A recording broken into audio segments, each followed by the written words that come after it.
Osvaldo Alanis anchors the San Jose backline.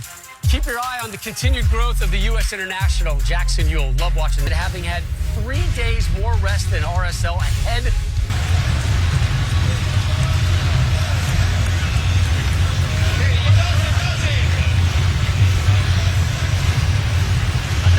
Portland the week before, and it was only because the Galaxy blew a 2-goal lead to Houston they made the playoffs. What did they do? They beat LAFC in their house on that night. Last year, got in the playoffs, beat Portland in the opening round. Eriksson, Vako, Espinoza to his right. Cristian Espinoza scores! Second straight game with a goal. For a man who scored only twice all last year, and the Earthquakes striking first in the round of 16. Well, the signs have been there. Espinoza has been really lively on this right-hand side for San Jose. Great build-up, starts through Eriksson in the middle, and then this is poor from Zach McMath. He gets beat right down to his right. It's a good strike. It's hit low and hard, but it's right underneath Zach McMath. You'll see it here. Just dips right underneath his arms, not able to get his hands down quickly enough. But it's Espinoza, gives San Jose the lead here. More than Espinoza did. That he has goals in back-to-back games, scored the opener in the second half against Chicago, has the opener of the first half here against RSL. And then a mistake there by Kasia. Douglas Martínez allowed it. Martínez with the chip on Vega. It's immediate response from RSL.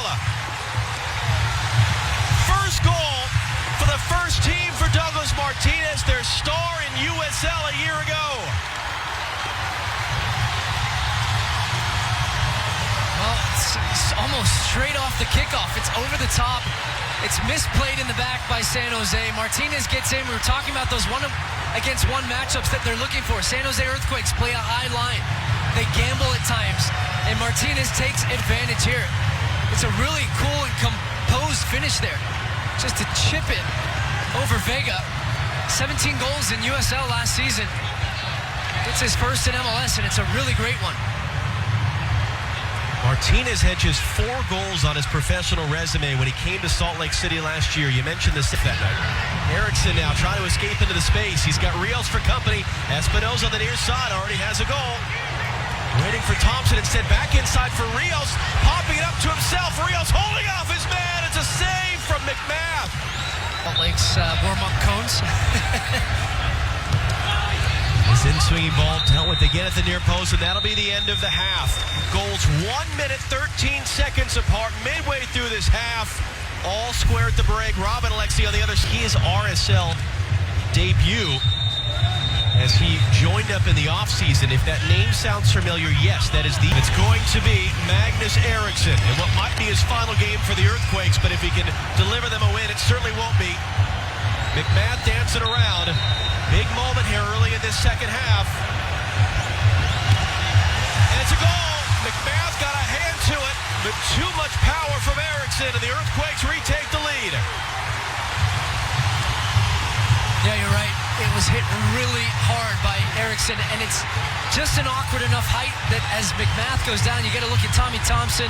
Jones is trying to recover after being beat positionally, concedes the penalty. It's just high enough here from Eriksson as McMath goes to his left.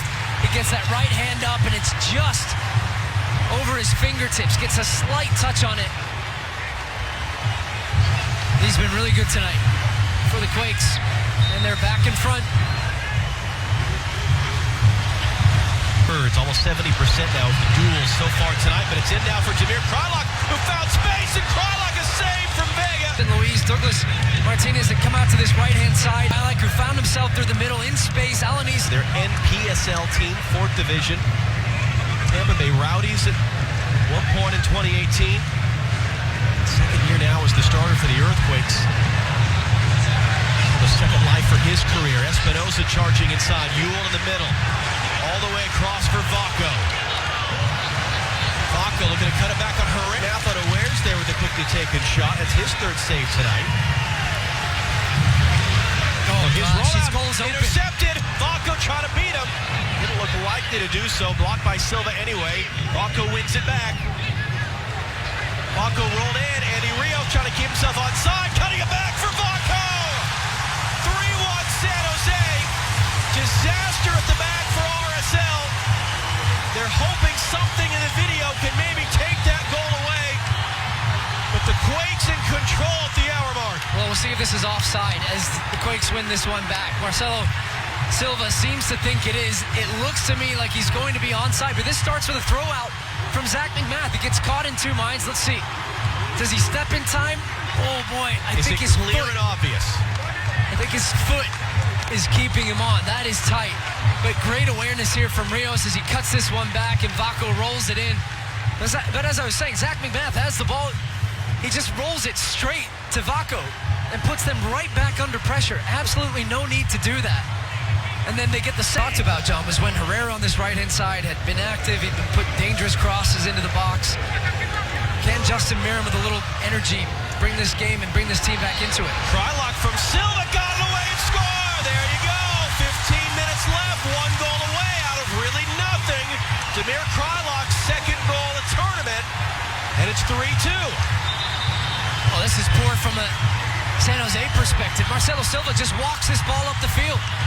Nobody steps out to make pressure, and then it's Kasia that does. He comes out, leaves a big gaping hole. There it is. Kreilach recognizes that. Fends off. Judson uses his strength and his body now.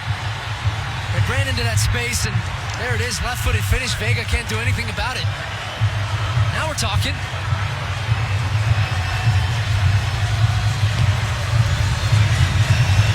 Merrim knocks it down. Marcelo Silva. Herrera trying to steer it for Ruiz. Looking to get away from Eriksson. Ruiz letting fly just over the bar. Not a bad effort. Eriksson into space for Salinas. Salinas running at Merrim. Salinas able to find the space. The cross for Wondolowski and somehow gets through. Come on. Third straight game off the bench with a goal for the best scorer in MLS history. I mean, the most Wondo of goals here. Just the ball finds his foot in and around the box. I think that's even off his shin. It might be a shin and tonic from Wondolowski. Let's see. Yep, that's off the shin. Doesn't matter.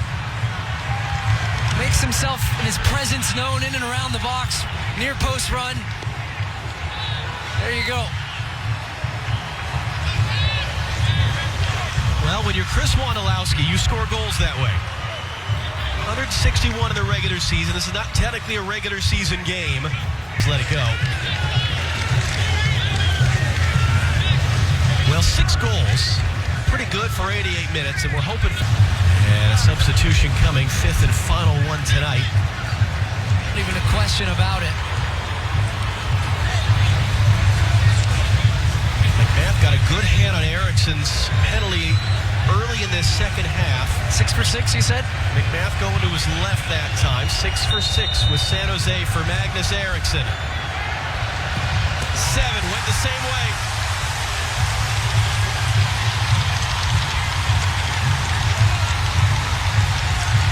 And in the end, this one's going to look a blowout. 5-2. Good penalty. You can see why he's perfect from the spot for the Quakes. Just really picks his spot, has a look. Gets McMath leaning the wrong way. Closes the door. Quakes with 5 on the board. Second goal of the night. Also an assist for Eriksson.